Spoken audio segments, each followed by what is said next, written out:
It's EnergyBob.com, a virtual plethora.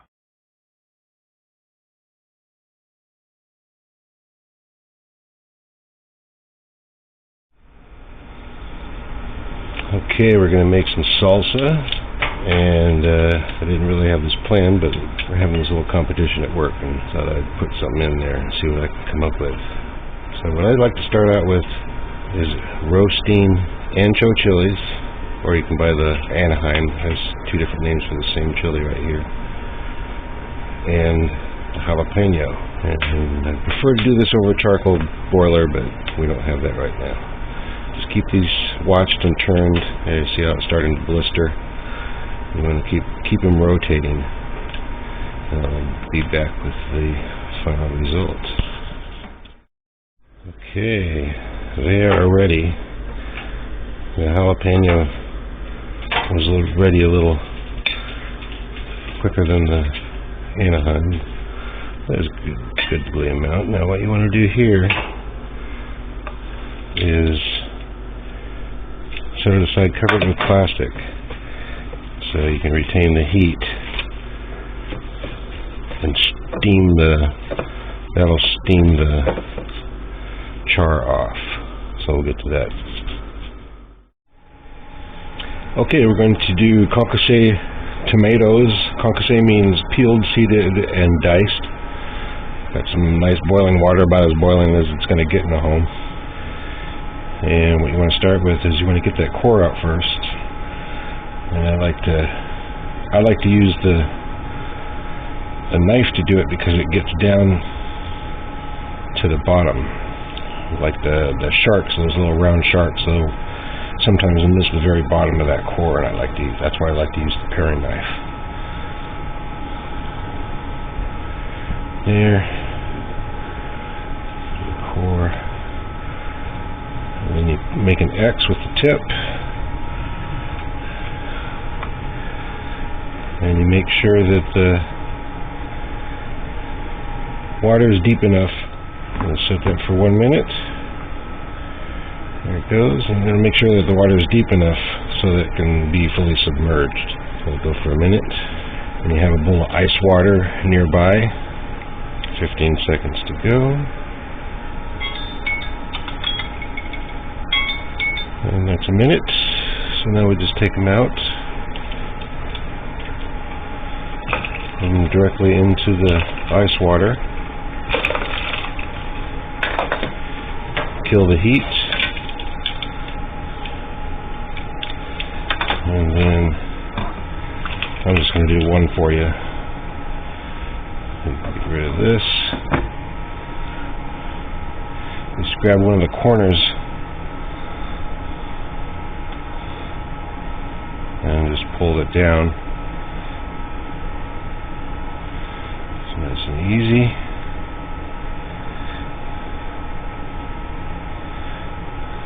Well, sometimes it comes off better. Sometimes not. That's the nature of nature. Okay, so you got the peel off. And you cut it in half. And you can just squeeze the seeds out. Like that.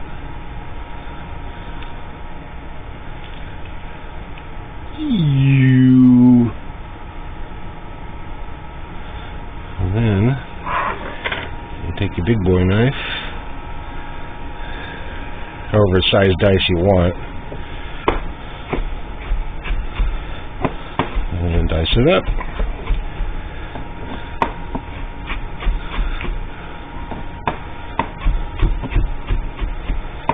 Curl your fingers.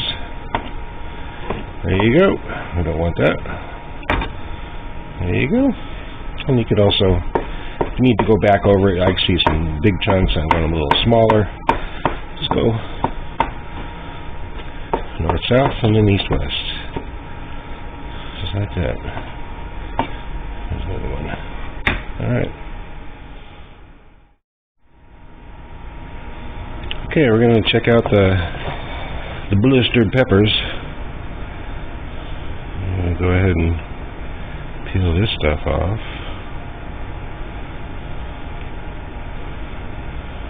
Don't rinse it with water, you're going to wash off more than half the flavor.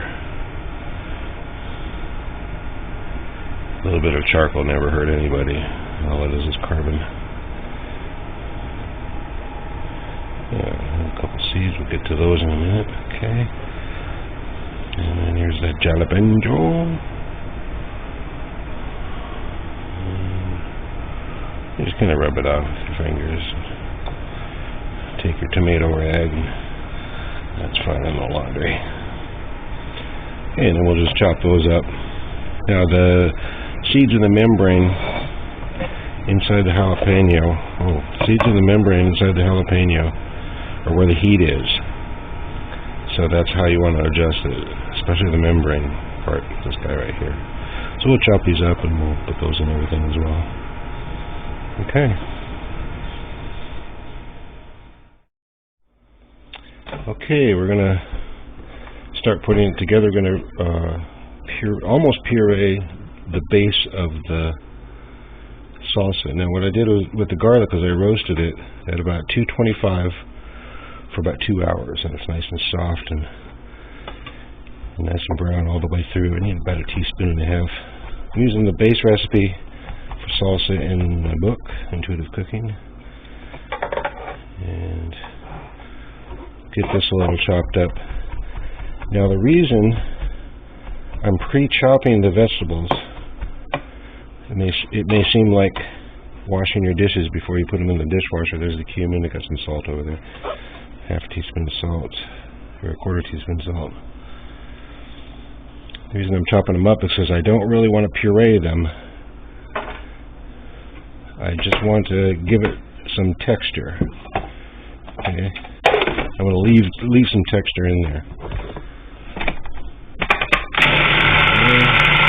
See down where it is. Now pulse it. That's how you can look at it. Yeah, it doesn't look too bad. Just a hair more, because we've got some other big chunks coming. But that's the good base right there. Okay, that's pretty good.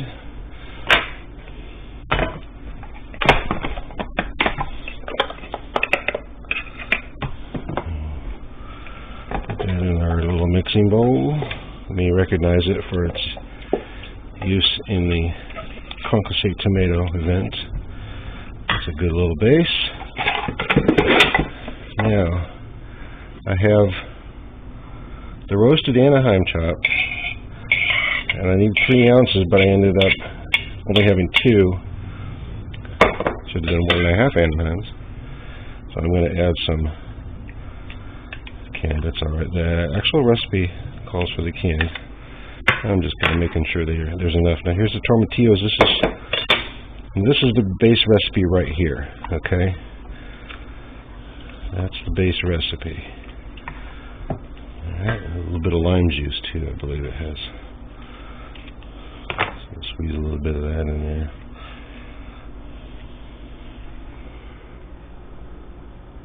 One-quarter lime. Well, there's about a third. I like lime, actually. Now I have to ramp it up. I have some tomatillo chopped. I'll just kind of eyeball it. This is where your intuition comes in. Just want to get a little new flavor in there. And there we go.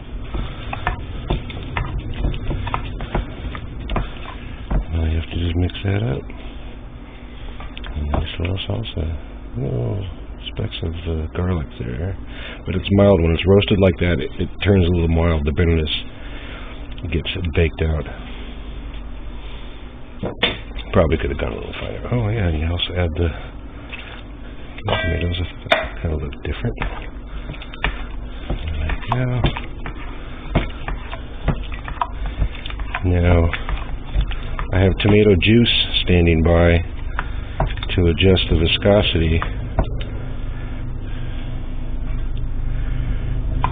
And I don't know. Looks kind of chunky, but that'll be alright. See what happens. There you go.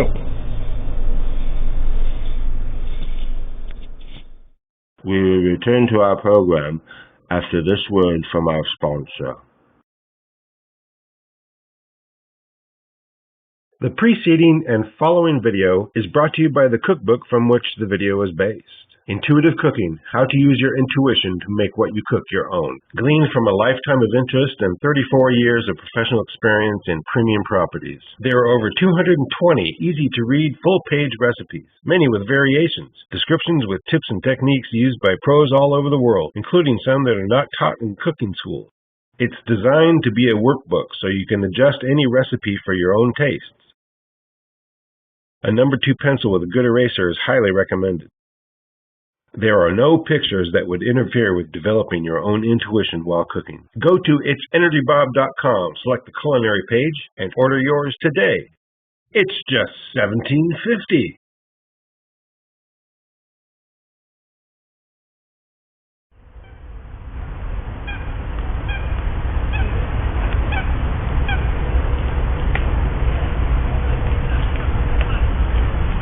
Do the ducks in the pond behind Buckingham Palace know that they are royal ducks?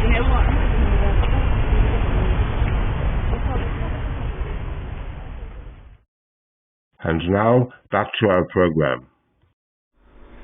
We're going to make some corn chips and tostadas. We got to get some oil going. We got that going. And we got to bring it up to about 350, 360, somewhere around there. And we got a little bowl, some paper towels. I'm going to try a couple of different ways of removing everything. And we're going to do a couple of different cuts. Plus we're going to do a couple of tostada. That's probably going to be the easiest one. So if you want to do triangles, what I do is cut down half. And now when I do thirds, I imagine I look at this to be half the size of that. Or you can do and then you just go down the middle on the rest of it, and so you get your triangles. So we'll get those ready, and then we'll do strips. You always start with half, and then this one you go half, half, and half. And then we'll get those going. These you don't cut, because you're going to need all of it. Okay, so when this gets up to temperature, we'll start cooking. Okay, we're about 345. We're coming up on the right heat. So one way you can test is take one of your pieces, throw it in there. It's bubbling. Now what's happening when that's bubbling is the moisture is extruding out. And that's how things cook anyways, is the moisture is being removed. That looks like it's doing pretty good. I'm going to go ahead and start it up.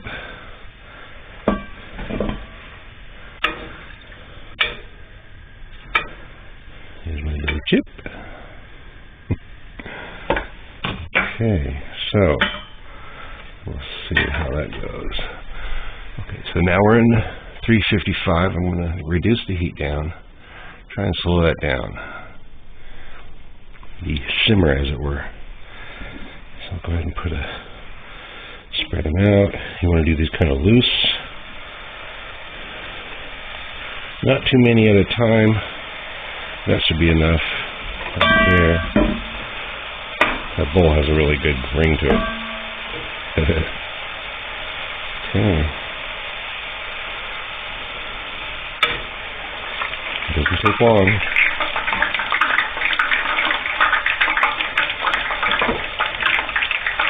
I kind of like, this is actually a fish spatula. I don't actually have one of those ones with the little rack at the end, the ones that the Chinese use for the stir fry. So here you got some, they're getting a nice color.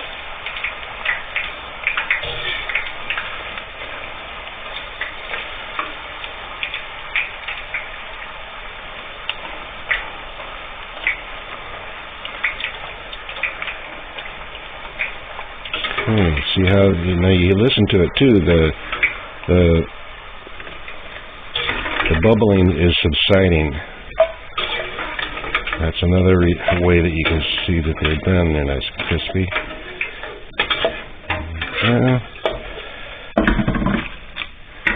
And while they're still warm, you want to put the little salt and pepper.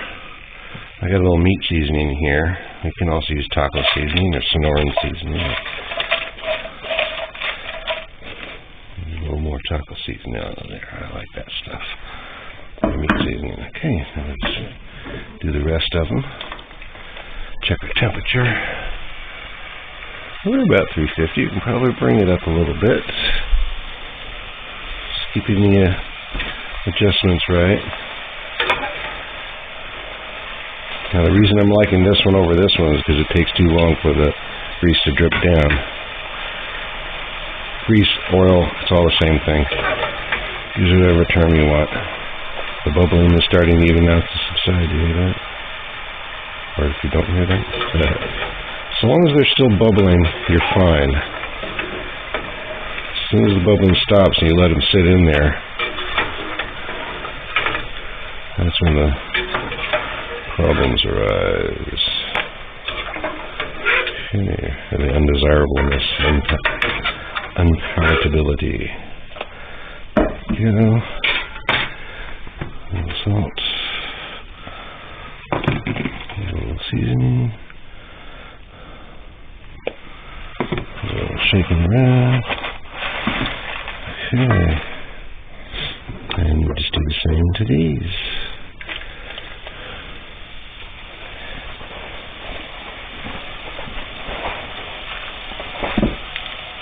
It's a little under right there. Could have got more color on it. I kind of like these better for dipping with the salsa and guacamole and etc. They're easier to get into the mouth. Seems like it's low. Yes, it is. I'll kick that up a little more. That's probably why it was so. To get a little more heat on it. Kind of let it go down. Okay, speech espacio.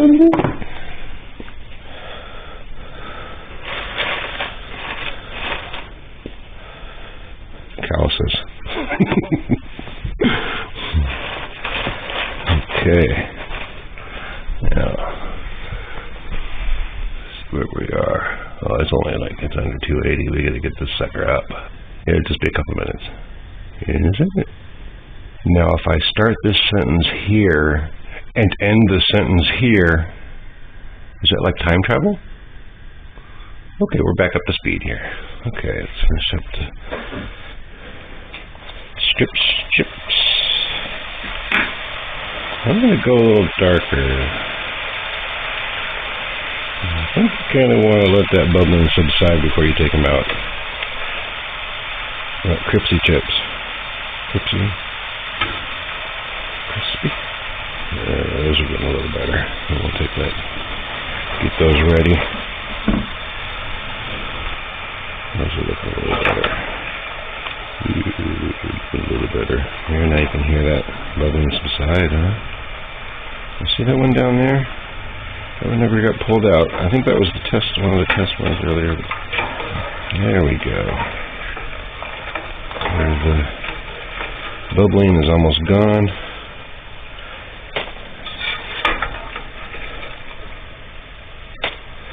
Yeah, there you go.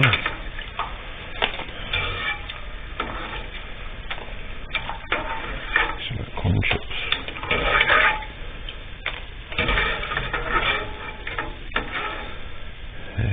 Go. And get the little seasoning going. Mix them up a little bit. Okay. Now we'll do the tostaders. We have to do those one at a time. And get the tongs out for that one. So I could use some more paper towels. can do this. Watch this here.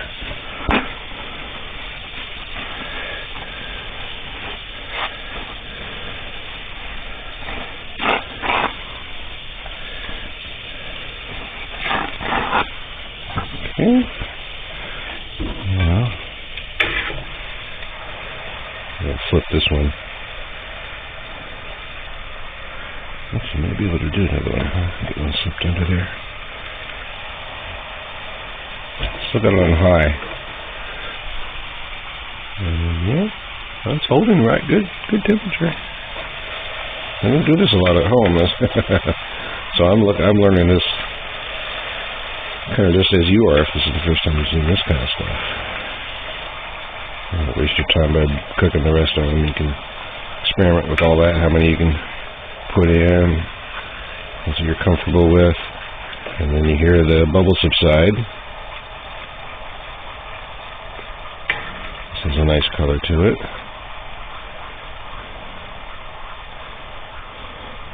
Drip off the drops. Finish this one. Oh, I only got one more left. Well, I'll just go ahead and cut it here. You know what to do from here. It's EnergyBob.com, a virtual plethora